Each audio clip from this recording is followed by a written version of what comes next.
I'm talking about business unusual today because why are we bad at holding people in positions of authority accountable?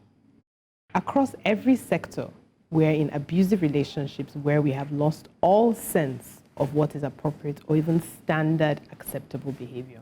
Here are 3 theories why. I think first for me is that our governance structures are designed for weak accountability. And after decades of divide and rule and a cooptative corruption culture that compromises everyone, being unaccountable has now become our culture. The truth is all of us no longer want to be held accountable. And that way we don't need to hold anyone accountable. It's almost like, behave the way you want people to behave to you. 2, the incentives for bad behavior overwhelmingly tip the scales against accountability.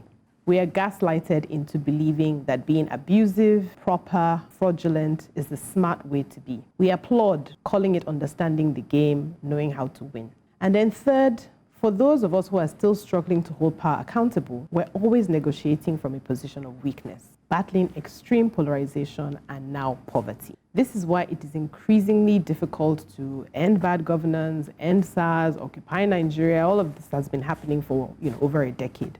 And the myriad other things that should be better that we've all spoken about today. So how do we break this chain of destruction? I have 2 theories. The first is very simple. We have to be accountable to each other before those in power will be accountable to us. This means that we need to agree minimum standards for public and private behavior, and that we stop behaving towards each other the way those in power behave towards us. So in other words, we need to love ourselves before government will love us. And then 2, we need to invest in organizing social movements. For me, I think this is the future of the reforms and the accountability that we need, because all our institutions, again, we've talked about it today, health, the airport, the VAP Act, all our institutions and arms of government have been captured and are compromised. So to be effective, our social movements must be ideologically based and value-driven, which means investing in the time it takes to educate and raise awareness door to door if need be.